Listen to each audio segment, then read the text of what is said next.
네,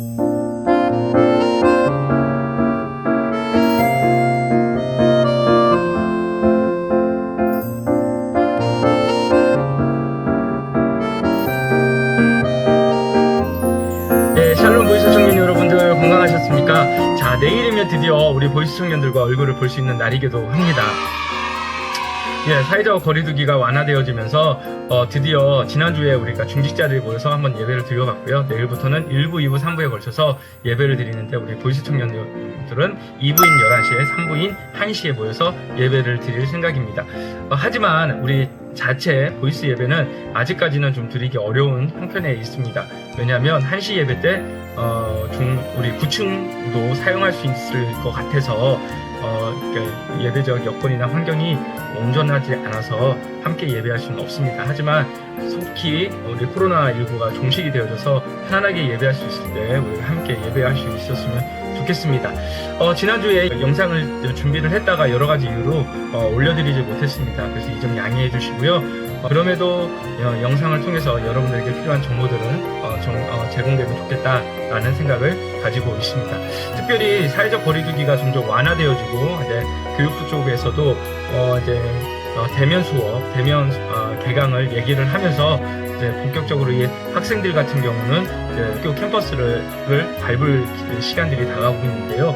오늘은 다른 이야기보다도 바로 이 개강을 하게 되어지면 특별히 수를 접할 만한 시간들이 신입생들이나 학생들한테 참 많이 주어지기 때문에 이 술 문제에 대해서 좀 얘기를 해보려고 합니다. 과연 기독교인은 술을 마셔도 되는가, 마시면 안 되는가에 대한 이 문제인데요. 이 문제에 대해서 오늘 잠시 얘기해 보고자 합니다. 자, 그렇다면 성경에서는 이 술 문제에 대해서 어떻게 얘기하고 있습니까? 우리 대학부 보통 혹은 청년부들하고 얘기를 해보면 에베소서의 말씀을 통해서 술 취하지 말라라는 말씀을 통해서 술은 마시되 취하지 않을 정도만 마시면 되는 것 아니겠습니까? 라고 물어보는 사람들이 있습니다. 예, 보통 그 얘기를 많이 꺼내죠. 근데 그 문제를 단순히 그렇게 단순하게 생각할 수는 없는 문제가 됩니다. 왜 그러냐면 성경에서 말하는 술 문제와 혹은 현재 살아가는 우리 이 시대에서의 술 문제는 조금 술의 관념은 조금 다른 문제도 없지 않아 있고요. 그리고 좀 비슷한 상황의 문제가 있다면 바로 음식 문제가 대표적으로 그렇습니다. 특히 제사에 쓰였던 음식들을 먹었었던 고린도교회 성도들이 신앙의 문제로 가지고 많이 고민을 했었는데요. 고린도전서 8장 8절에서 13절 말씀에 보면 사도 바울이 이 문제에 대해서 거론한 적이 있습니다. 자기는 제사에 바쳤던 음식을 먹는 것이 상관없다라고 생각한다. 왜? 감사함으로 받으면 뭐든지 유익하다 라고 얘기하면서 믿음이 주어진 자의 자유를 언급을 하고 있기 때문에 그렇습니다. 13절에 보면 이런 얘기를 해요. 결론적인 측면에서인데요. 밑에 각주에 밑에 화면으로 준비해드리겠지만, 그러므로 만일 음식이 내 형제를 실족하게 한다면 나는 영원히 고기를 먹지 아니하며 내 형제를 실족하지 않게 하겠다라는 말씀을 하고 있습니다. 음식을 믿음을 가진 자로서 자유롭게 내가 먹을 수는 있겠지만 형제가 그 음식 먹는 모습을 보면서 실족한다면 나는 안 먹겠다라는 것입니다. 이 문제가 사실 우리가 가질 수 있는 기독교인의 술 혹은 흡연에 대한 문제라고 말할 수 있을 것입니다. 우리나라 같은 경우도 대표적으로 보면 초대 한국에 왔었던 선교사님들이 술과 담배를 다 하셨던 분들이 정말 많았었습니다. 그런데 왜 한국 사회에서 특별히 기독교인들은 술이나 담배를 하면 되지 않는가에 대한 얘기가 왜 그렇게 되었냐면요.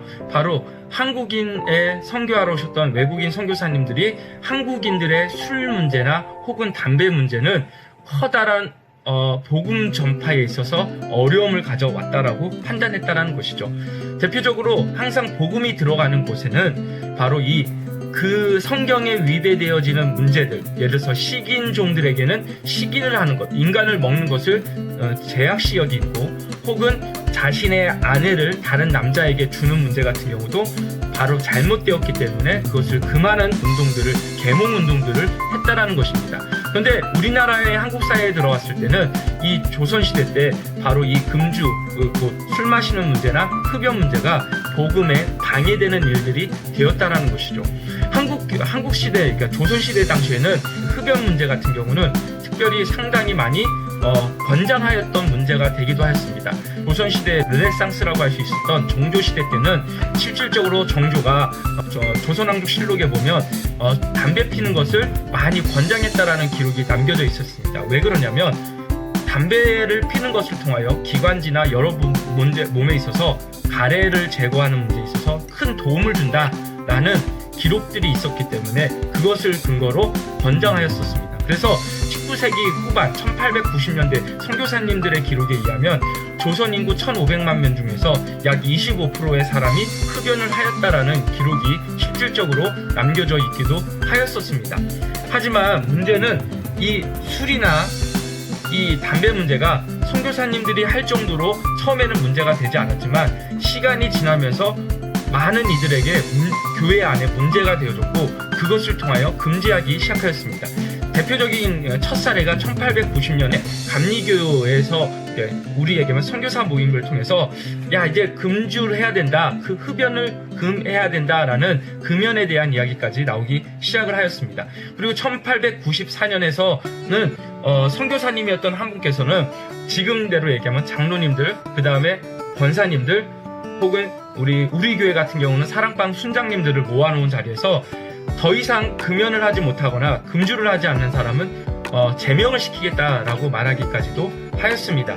그러면서 점점 금주 금연은 한국 사회에 확장되어지기 시작하였고요. 그리고 우리가 잘 아는 것처럼 우리나라가 일제로 인해서 침탈당하고 그리고 일산의학을 통하여서 나라가 빼앗겼을 당시에 우리가 잘 아는 것처럼 금주나 금연 캠페인 여기에 붙여드릴게요. 그것을 통하여서 이제 빚을 갚자라는 차원에서 더욱 대대적으로 교회 안에서 금주와 금연은 확장되기 시작하였습니다. 그리고 그 운동은 결론은 기독교인의 외적인 모습으로 확실히 이 사회 가운데 자리 잡기 시작하였고 지금 한국 사회에서는 교회인들은 금주와 금연은 당연한 것처럼 여겨지고 있다는 것입니다. 그런데 아까 전에 얘기했던 것처럼 고린도 교회 성도들에게 말하는 제사 음식의 문제는 사실 비진리의 문제입니다. 아디아포라의 문제, 곧 진리, 구원과는 직접적인 관련이 없는 문제로 보았다라는 것입니다. 그래서 이 금주처럼 이 제사 음식도 먹는다라고 구원을 박탈당하거나 구원의 자리에 이르지 못하지는 않는다라는 것입니다. 그것처럼 흡연을 한다라거나 술을 마신다라고 무엇이 되지는 않는다라는 거예요. 천국에 못 간다라고 말할 수는 없다라는 것입니다. 그러나 사도 바울이 얘기했던 것처럼 한국 사회에서는 이 흡연을 하거나 술을 마시는 기독교인의 모습은 곧 실족하는 문제와 연결이 되어 있기 때문에 바로 우리가 금할 것 필요가 있다라고 가르치어야 하는 것이죠. 초신자가 만약 내가 술, 담배를 하기 때문에 교회를 갈 수 없다라고 말한다는 것은 약간 그들에게는 아직까지 자유함이 있어서 그들을 복음 전파에는 그들에게 괜찮습니다. 아직까지는 괜찮습니다. 나중에 끊으셔도 돼요 라고 하면서 그들에게는 자유함에 대한 어느 정도 허용이 필요하지만 오랜 신앙을 하고 있는 사람들에게 아직 금주하고 금연하지 못하고 있다면 나로 인하여 다른 사람이 실족할 수 있기 때문에 우리는 반드시 금주, 금연을 반드시 이루어야 될 필요가 있다라고 말할 수 있을 것입니다. 특별히 교회에 오랜 신앙을 하고 있는 분들에게는 이 문제가 더욱 큰 문제라고 할 수 있겠죠. 만약 여러분들 앞에서 제가 담배를 폈다 혹은 술 한잔을 했다라고 생각해 보십시오. 여러분은 뭐라고 생각하시겠습니까? 그죠? 그거와 같은 이해를 하시고 바라보시는 게 맞다라고 할 수 있습니다. 그래서 여러분들이 로마서 14장 15절 말씀에도 그런 말씀이 있어요. 밑에 띄워드릴게요. 바울은 음식으로 말미암아 내 형제가 근심하게 되면 이는 내가 사랑으로 행하지 아니함이라. 그리스도께서 대신하여 죽으신 형제를 내 음식으로 망하게 하지 말라라고 말씀을 하고 있습니다. 그래서 여러분들이 한 번에 딱 단호한 결단으로 대학 캠퍼스 안에 시간 동안 혹은 직장 가운데서 술로 인하여서 혹은 담배로 인하여서 끌려다니지 마시고 끝까지 승리하실 수 있는 모든 보이스 청년들이 되기를 주님의 이름으로 소망합니다. 그리고 우리 단톡방에도 올려드렸지만 내일부터 본격적인 예배가 시작되어집니다. 마스크 꼭 착용하시고 그리고 가능하시면 여러분들은 영상 예배를 안 드리시면 좋겠습니다. 꼭 11시 예배, 1시 예배에 꼭 오셔서 자유롭게 예배를 드리되 우리 보이스 예배에 대해서는 추후 우리 부장집사님과 그다음 우리 간사님들, 우리 리더들과 상의하여서 여러분들이 가장 좋은 여건에서 예배를 드릴 수 있도록 고민해 보도록 하겠습니다. 예, 오늘도 여러분 함께 해주셔서 감사합니다.